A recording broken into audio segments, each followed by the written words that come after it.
No dia 4 de julho, comemora-se o aniversário da independência dos Estados Unidos. 245 anos atrás, as 13 colônias americanas decretaram sua independência da coroa britânica, formando o início do que nós conhecemos hoje como os Estados Unidos da América, o país mais poderoso e desenvolvido do mundo. Alguns anos de guerra se seguiram à declaração até que a existência do novo país fosse reconhecida pela Inglaterra. Em 1787, foi assinada a Constituição dos Estados Unidos, com seus apenas 7 artigos que garantem a fundamental manutenção de liberdades individuais. Eu considero esses acontecimentos como de extrema importância para a nossa história. E é por isso que eu não entendo por que motivos a Revolução Francesa de 1789 é considerada um marco que divide a Idade Moderna e a Idade Contemporânea. Além de ter sido posterior à independência dos Estados Unidos, ela foi mais efêmera, uma vez que a República Revolucionária Francesa existiu por apenas 10 anos antes de entregar o poder para Napoleão Bonaparte, enquanto que a República Americana é a mesma desde sua fundação até hoje. Mas isso é assunto para outro vídeo.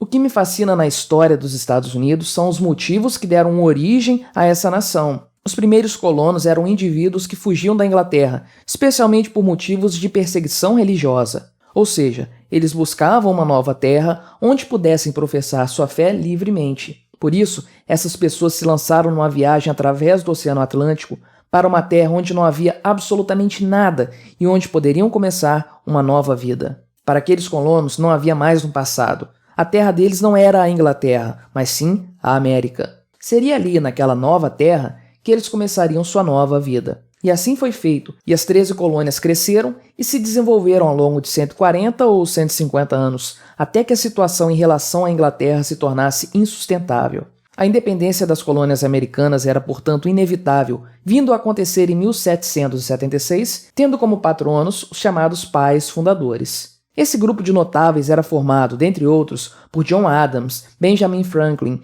Thomas Jefferson e George Washington, sendo que este se tornaria o primeiro presidente do país recém-fundado. A ideia daqueles homens era criar um Estado mínimo que mantivesse apenas o controle do essencial, ou seja, a defesa da nação, e que preservasse o máximo possível os direitos individuais. Foi por isso que eles criaram a Constituição dos Estados Unidos em 1787. Esse documento possui apenas 7 artigos originais, o que faz parecer ridículos os 114 artigos que compõem a nossa Constituição de 1988. Seguidamente ao texto constitucional, foram redigidas emendas, no total de 27, sendo que as 10 primeiras, que tratam diretamente do direito individual do cidadão americano, são as mais marcantes. Em especial, a primeira emenda garante a liberdade religiosa, algo que, como já foi falado, motivou o próprio surgimento daquele país, além de garantir a liberdade de expressão e de livre associação. Além disso, a segunda emenda garante aos cidadãos o direito de possuir e usar armas de fogo, sem impedimentos por parte do Estado. E a noção de direitos é tão forte por lá que, por mais que se tente relativizar tais artigos, o fato é que, até hoje, tantos anos depois, eles ainda garantem certa proteção aos direitos naturais dos cidadãos. Os Estados Unidos eram, portanto, a terra dos livres e o lar dos bravos, como se canta em seu hino nacional, a terra de liberdade e daqueles que lutam por seu próprio desenvolvimento. Eis a melhor definição do sonho americano. E foi atrás de viver esse sonho que inúmeros imigrantes chegaram ao território americano. Irlandeses, chineses, indianos, latinos, enfim, toda sorte de pessoas na busca de viver em um país livre em que cada um pudesse correr atrás de seus próprios sonhos e prosperar por suas próprias forças. E não é que isso deu certo? Porém, eu disse que os artigos da Constituição americana garantem certa proteção, porque em algum momento a coisa desandou. É fato que os Estados Unidos surgiram como o país mais livre e promissor do mundo. Uma terra desolada, colonizada por pessoas que fugiam de seu país de origem, se tornou o país mais rico e próspero do mundo em 1,5 séculos, e tudo isso graças à liberdade, especialmente, neste caso específico, a liberdade econômica. A prosperidade num cenário como esse é inevitável. Mas o que também é inevitável é que os estados cresçam de uma forma ou de outra, e não importando o quão pequeno eles fossem quando de sua criação. O que difere é apenas a intensidade com que tal crescimento se dá, mas ele inevitavelmente acontece. É claro, nós vivemos na América do Sul, e diferente dos habitantes lá do norte do continente, estamos acostumados a estados gigantescos arruinando nossas vidas. A história, porém, nos mostra que nem mesmo os americanos fugiram dessa realidade. Estados criados pequenos geram sociedades ricas,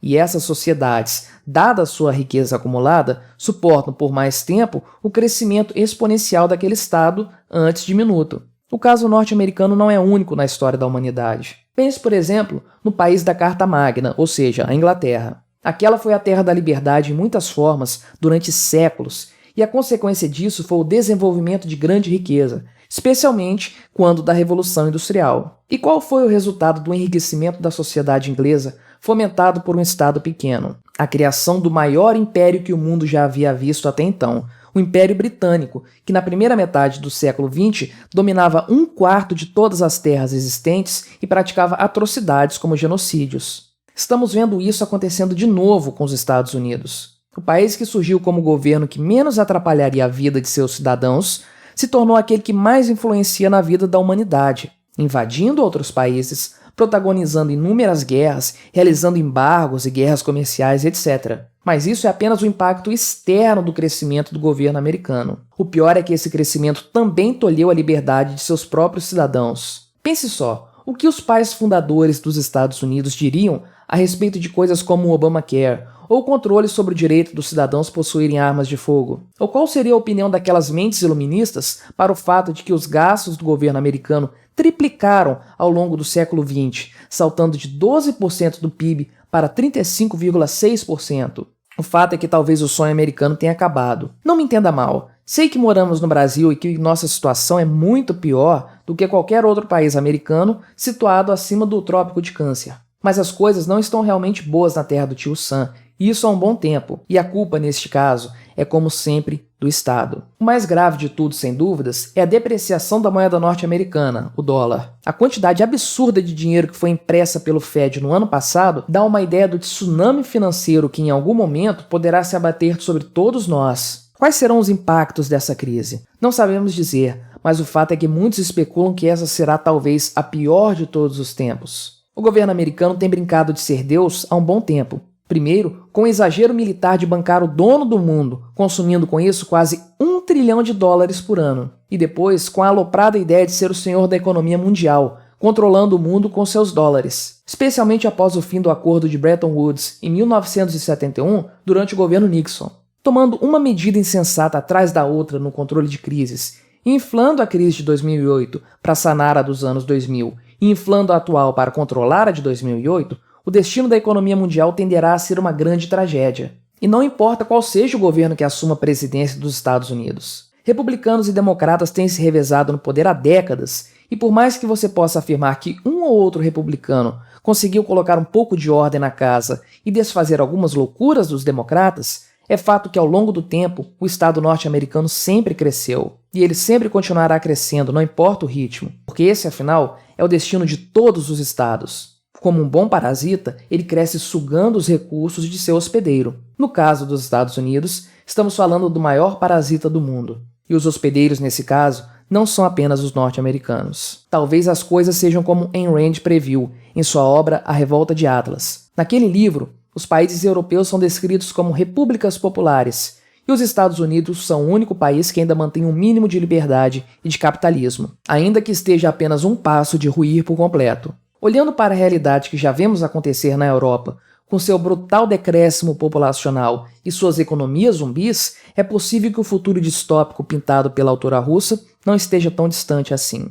Encerro este vídeo citando um trecho da Declaração de Independência dos Estados Unidos. Consideramos estas verdades como autoevidentes, que todos os homens são criados iguais, que são dotados pelo Criador de certos direitos inalienáveis, que entre estes são vida, liberdade e busca da felicidade. Talvez o sonho americano tenha morrido de fato. Contudo, o maior sonho que motivou esse é o sonho da liberdade, que está cada vez mais vivo em nossos corações.